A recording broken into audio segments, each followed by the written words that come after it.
Hello, everyone, and thank you for joining us for the webinar today regarding navigating the future of research by driving efficiency and impact responsibly with generative AI.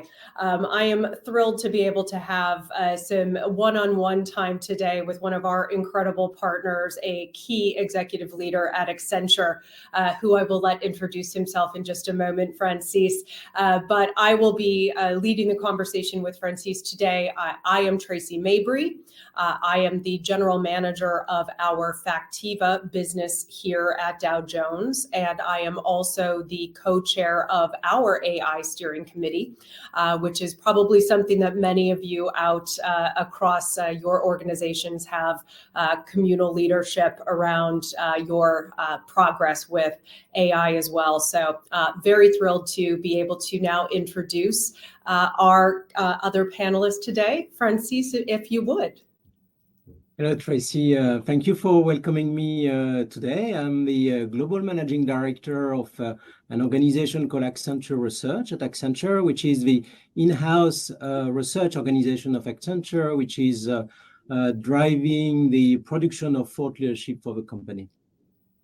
Wonderful, wonderful, and thank you. And Accenture has so many important roles across the world. I'll be very, very key to get your insights today and how you're leveraging this new technology, as well as how you're looking at things from a responsibility and an ethical standpoint, as I know is also key to us. So as a bit of a highlight, wanted to just give a bit of a primer in terms of ways that I know that our organization certainly are viewing AI in very similar veins. From the Dow Jones perspective, we are looking at it certainly as a publisher first.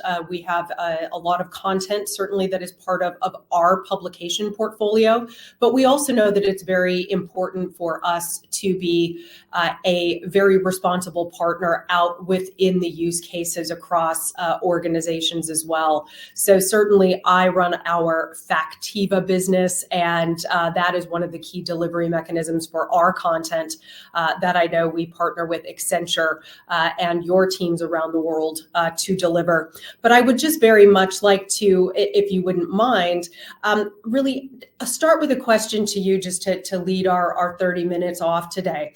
How has generative AI from your perspective transformed your information gathering and insight across the business? I know Accenture has a very prolific point of view, so it'd be great to share that with the audience today. Yeah, no, thank you, Tracy. And for us, generative AI has been really a catalyst for reinvention of our own company, led by Julie Sweet, our CEO, of course.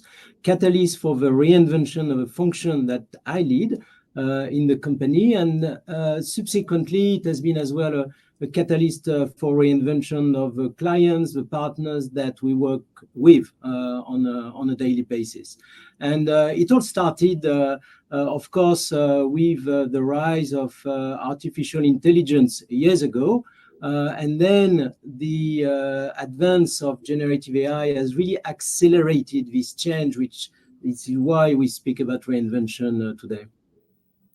Oh, that's incredible. Well, and I know too, we also certainly share a key component around the human element, right? About ensuring that we are both leveraging the technology to its maximum, but ensuring that we're also enabling or enhancing the enablement of our teams as well.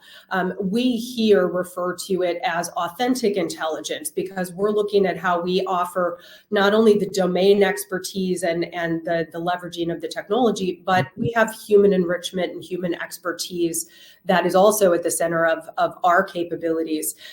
What competencies are you seeing becoming table stakes across this kind of human and technology element?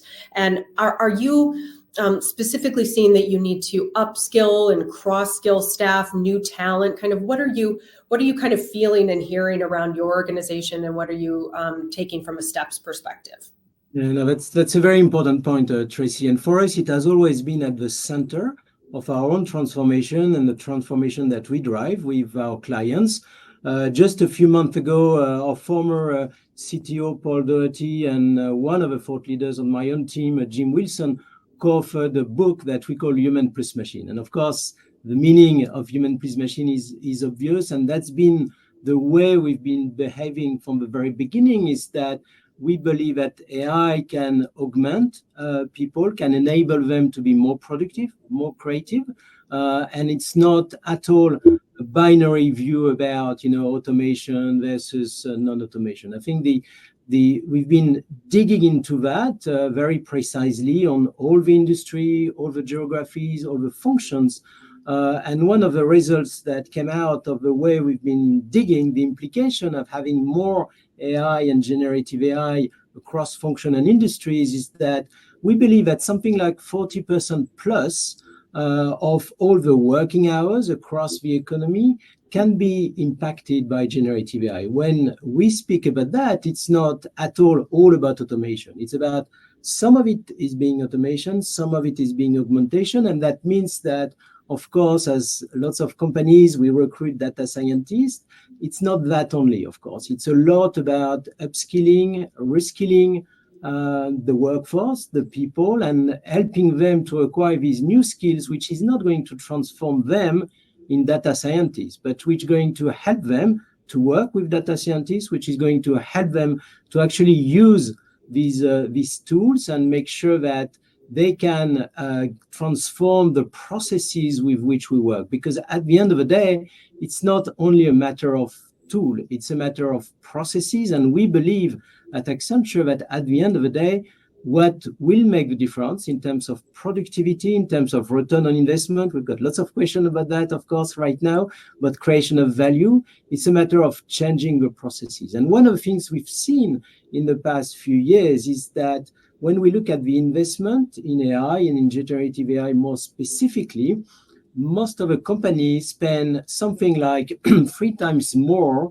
on technology than they spend on talent transformation, on people change. And we believe, based on some of the actions that we have with leading companies, that actually this proportion should be, in lots of cases, flipped, so that companies should invest a lot more on talent, on people change, than they do right now. And we think that's one of the key of the productivity increase, and ultimately the return on investment that all the companies are looking for in this space right now.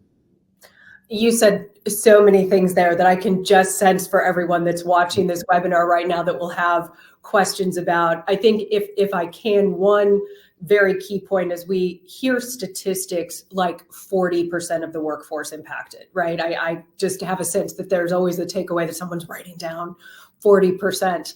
That, very much what you were just describing is that impact, it's not a negative impact. Am I kind of garnering that correctly? That from your perspective, it is very much of the impact can be a very positive one in terms of new opportunities, in terms of process refinement, in terms of, again, finding additional kind of capabilities even for the personnel.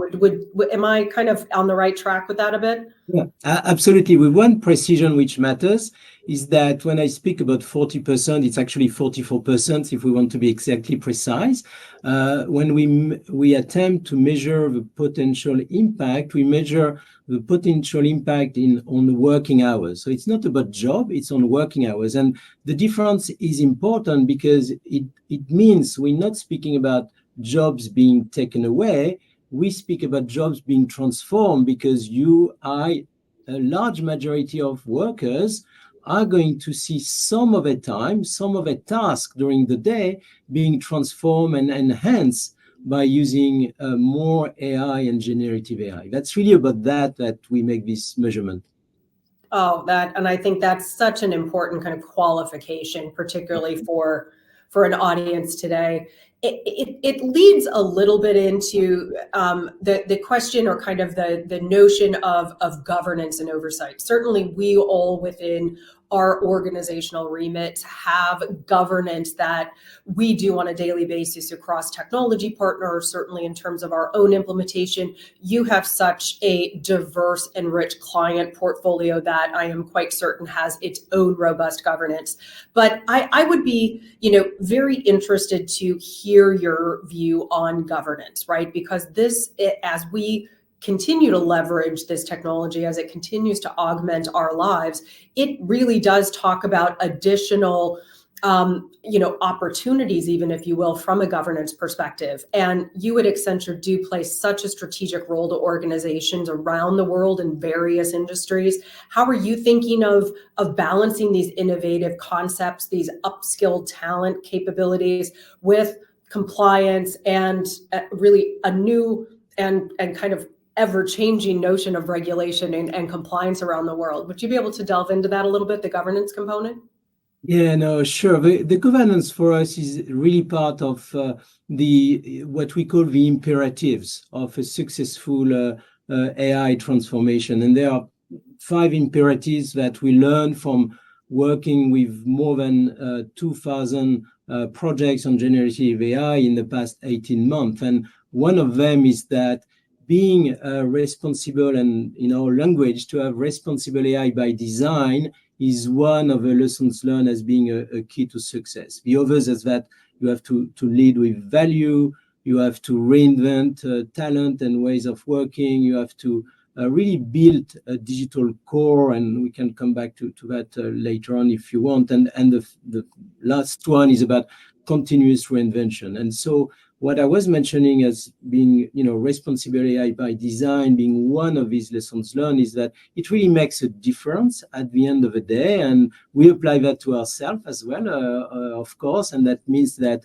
we implement a governance at the global level for the way we build generative AI, the way that we build our data. And we know, you and I know in our various companies, that data are core to the way that we develop AI. And actually, it's an obstacle for lots of companies today about having data of high quality, data which are transparent enough, which can be attributed in generative AI model, and so on and so forth. And all that is part of a governance that we put in place in the company at the global level to make sure that not only we are compliant with all the regulation in the countries in which we operate, but that on top of that, we are really by design making sure that we respect all the principles that we think are absolutely critical to have an effective and ultimately an important return on investment as well. Because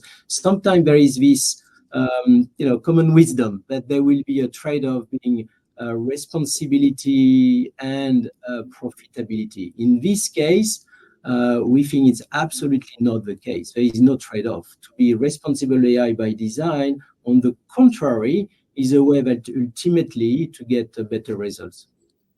I think that's such a really interesting statement there, responsible AI by design, because it again, for me, just really reflects a true kinship of how our organizations, and I truly do believe many that are out within the organizational landscape today, are approaching AI, that we are approaching it from an organizational perspective as well, with responsibility first. And I certainly do find your statements very interesting, because while we're in very different vestiges of business, I think that notion of intellectual property and intellectual capital certainly drives us, and it's a different intellectual property because we are a publication company, because we are a publisher first.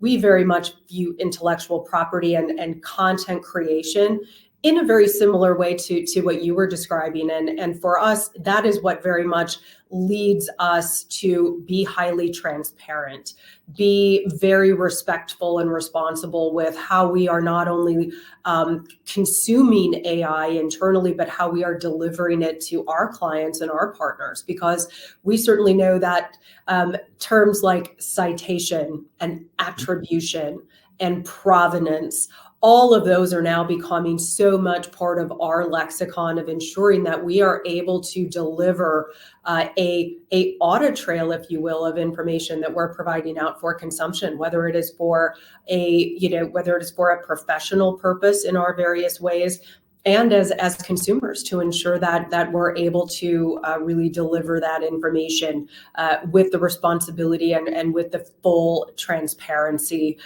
of it. I think when when we talk about transparency too, and we start talking about interactions with AI, it would be remiss to not talk about the term that now everyone knows almost as well as we know some of the internet terms like the Chat GPT, right? It would be very great to hear what your journey has been with Gen AI since Chat GPT was released in 2022. What are the epics? What have you learned? Certainly, what are you hearing about some of these consumer and professional flows as well? It's been a whirlwind for us. I can only imagine what a whirlwind it's been for you. Yeah, no, absolutely. And as I've got the privilege to have been living through a few of these transformation in the past 25 years, really the only point of comparison I can make with what we're living through right now is with the beginning of the rise of internet at the beginning of the century. I think the magnitude of a change, the magnitude of the reinvention of business models, of operating models, to me, that's the only comparison we can make with that. And that's why we've been writing, and our CEO, Julie Sweet, has been mentioning that she looks at AI as being the new digital. And what we mean by that is that the level of a transformation is really, really deep. And it's just the beginning of it. And when we look at the way that people can access now real-time information, can enable this continuous reinvention that I was mentioning earlier on, that's really an epic change. I mean, we gone are the days where you do, the transformation as a one-off change effort, and then you will be done with it. Now it's really for us a permanent transformation, and that's what AI and generative AI more precisely is enable these days. And what I learned from, as you were asking me, from the rise of ChatGPT at the end of November 2022 until now, is the speed of a transformation. The speed of it, I think, has surprised all of us. It's surprising all of us every day, and we can see that it has an impact very deep in the organizations. And when I look back to the previous wave of transformation, generally there were always some industries who have been early adopters of transformation led by digital. For instance, the financial services industry has always been an early adopter of digital transformation, the different ways we've been living through in the past 20 years. And some industries were always the laggards in digital transformation. And the change we can see right now is that actually the change is impacting all the industries at the same time. And to me, that's a real fundamental change from what we have seen in previous wave of transformation. And that means that there is really no way to take a wait and see attitude and think that it will be better to wait and implement this transformation later on, because all these transformations are happening at the same time across different industries. And when we speak about our own function, we know that it has started a lot with the client relationship management, the marketing function, the IT function, of course, and knowledge management. And the way to enable decision-making in companies has been fundamentally transformed. And for us, it's critical. Julie Sweet is leading a very large company, of course, more than 700,000 people around the world. And for us, in my own function as well. And we can see that the impact is very deep every day on that. It's so interesting, and it definitely makes me, without question, think about our perspective and being a publisher first, being an arbiter for publishers globally, and also innovating. A term that we started to use when everything started to move intensely quickly was, we need to get comfortable with being uncomfortable. Right? That you can't really kind of plan and execute. We do have to continue to be in a continuous innovation element, but also be fully responsible in terms of ensuring that all of the data, information, and content that's underlying that is again very mindful of how we are garnering rights for source content, et cetera. And without question, us being a publisher, as so many out in the world know, the orientation of the free press and the requirement of us ensuring that we're delivering quality journalistic content, because it does come at such a huge personal price. It just, I think, gives us a very incredibly personal, purposeful mission to it. I pivot a little bit to kind of the technology element. It was, I know, a question that we had spoken about as we were beginning the drive for this conversation. I know there's a term that you use at Accenture in terms of an AI refinery. And it really does kind of venture into how quickly the innovation cycles are moving along here. And I know that it also resonates with me because we're very actively talking about agents and agent modeling at this point. It was a concept, even, I think, as I've been, speaking with our clients around the world, it was a concept even in 6 or 9 months ago. It was really, we think this is where the industry is going. But deploying agents at scale and being able to really deliver that robustly with business purposes has become a kind of, when are you going to have it? How do you have it? When can we implement it question? What are you hearing the same notion about multi-agent scenarios across your client landscape and your partners? Yeah, no, absolutely. I'm glad you pick up the term refinery, because indeed we speak about AI refinery as a parallel to oil refinery, right? Which was born in the middle of the 19th century in Scotland, and we know the rest is history, of course. And we think about this parallel between data and oil, of course. And the refinery that we built has been born from a partnership that we have at Accenture with NVIDIA. And the point is really to build what we call a cognitive digital brain of organization. And when we look at a digital brain, I think it's easy for people to think about it. There are different layers that we look at. There is a layer which is the data and AI infrastructure, if you like. There is a second layer which is about the models, that some of them we're developing. We're using lots of the models which are, of course, available right now in the market. On top of the models, the agents, as you were mentioning, the agents, and then on top of that, the knowledge that we create and that we leverage. And I like the point you were making earlier on about the quality, the transparency, the attribution, because for us as a company, for all our consultants, who are helping companies to transform themselves every day, our reputation is based on the quality and the transparency of the insights that we share with them, right? And that means that every day we develop insights with models, with agents that we built on the models. We need to be able to highlight where are the data coming from, where are the insights coming from. And that's why we put at the core of our partnership with Dodgence Factiva, in this case, the fact that we are able to attribute any use of data and insight. And that's a way we've been building the agents. So we've got orchestrator agents at the top of it. We've got super agents just underneath. We've got utility agents, which are very specific on one dimension, can be looking for data, can be elaborating some text.